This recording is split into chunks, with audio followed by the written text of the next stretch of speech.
बिस्मिल्लाहिर्रहमानिर्रहीम। अस्सलाम वालेकुम। पाकिस्तान में दोबारा कोरोना 5वीं बार सर उठाने लगा है और यूरोप में दोबारा से केसेस आने लगे हैं।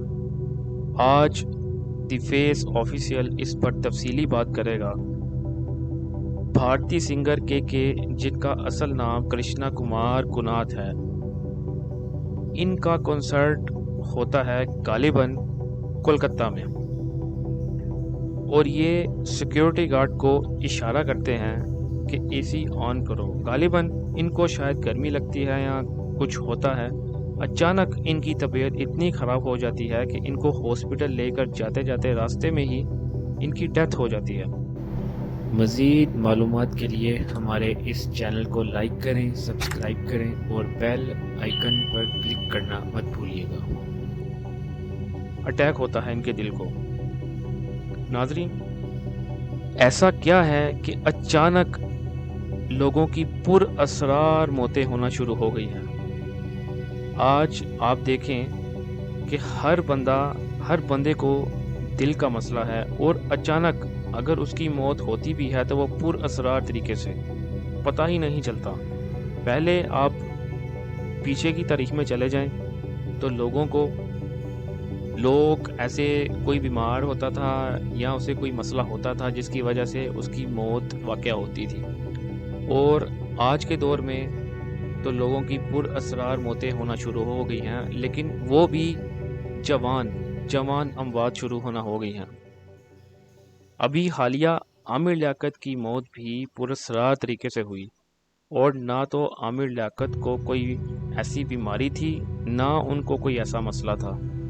असल में पूरी दुनिया में लोग डिप्रेशन की वजह से बीमारी का शिकार होकर या तो वो खुद की जान ले लेते हैं या फिर ऐसे पुरअसरार मौत का शिकार हो रहे हैं।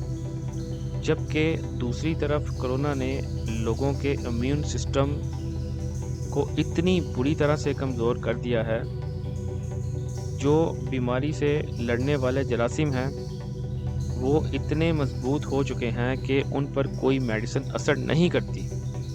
आपको याद होगा कि जब कोरोना आया था और सब टीवी चैनल्स पर चलाया गया था कि ये जो वायरस आया था ये चाइना की लेबॉर्ट्री से लीक किया गया है, जबकि इस बात की कोई भी तस्दीक नहीं कर सका कि ये वायरस कहाँ से लीक किया गया है। चाइना कहता था कि अमेरिका ने लीक किया है, अमेरिका कहता था कि चाइना ने लीक किया है। असल में नाजरीन, हम आपको बताते चलें, ये वर्ल्ड वॉर 3 शुरू हो चुकी है जो इन वायरसेस की शक्ल में है, और आज इन पर कोई रिसर्च करने को तैयार नहीं और ना कोई बोल सकता है, क्योंकि दुनिया भर की एजेंसीज और खुफिया ऐसे प्लेटफॉर्म आपको बोलने ही नहीं देते, आपको असल हकायक सामने रखने ही नहीं देते कि असल में बीच में बात क्या है।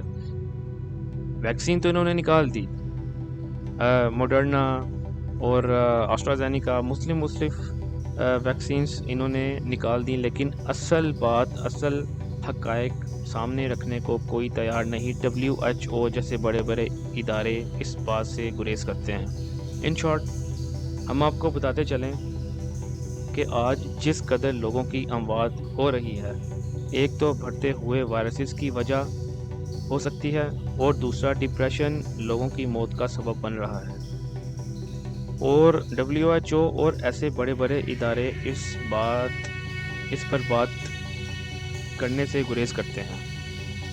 हदीस शरीफ में है कि ज़माना आखिरत में लोगों की मौत जवानी में और बहुत तेज़ी से होगी, जिसका मंजरनामा नाज़रीन आपके सामने है, जैसे लोगों की बढ़ती हुई मौतें और पुरअसरार मौतें हो रही हैं। देखिए, ऐसी बीमारियां हैं, लोगों को मारने के लिए ऐसे तरीके हैं, ऐसी टेक्नोलॉजी हैं कि इंसान दंग रह जाता है। अब जिस इंसान को हार्ट अटैक होता है, उसका पोस्टमार्टम करने से पहले तो नहीं पता चलता किसे क्या हुआ, कौन सी बीमारी से ये मरा है, लेकिन डॉक्टर्स जब पोस्टमार्टम करते हैं बाद में पता चलता है कि इसे ये बीमारी थी या इसे हार्ट अटैक से मरा है। लेकिन ऐसी गैसेस हैं, ऐसी मेडिसिन्स हैं جو انسان میڈیسن کھا لے اور گیس، وہ ایسی ایسی گیسز ہیں جو سائنسدانوں نے بنائی ہوئی ہیں کہ آپ اگر چھوڑ دیتے ہیں اور اس کی میڈیسن آپ کھا لیتے ہیں، آپ کو تو کچھ نہیں ہوتا، لیکن اس کی اسمیل سے سونگھنے والے بندے کو ایسا افیکٹ کرتی ہے کہ وہ اس کو ہارٹ اٹیک کا مسئلہ ہو جاتا ہے، اچانک پر اسرار موت ہو جاتی ہے۔ ایسے بہت سارے طریقے ہیں لوگوں کو مارنے کے۔ جس قدر آج کے دور میں سائنس نے ترقی کر لی ہے، اسی تیزی سے لوگوں کی اموات بھی ہو رہی ہے، اور اسی تیزی سے اتنی بیماریاں پھیل رہی ہیں کہ آپ سوچ بھی نہیں سکتے۔ اللہ ہم سب کو اچھے برے وقت سے محفوظ رکھے، اللہ اپنی پناہ میں رکھے، اور ہمارے ملک کو ہمیشہ خوش و خرم رکھے۔ السلام علیکم ورحمۃ اللہ وبرکاتہ۔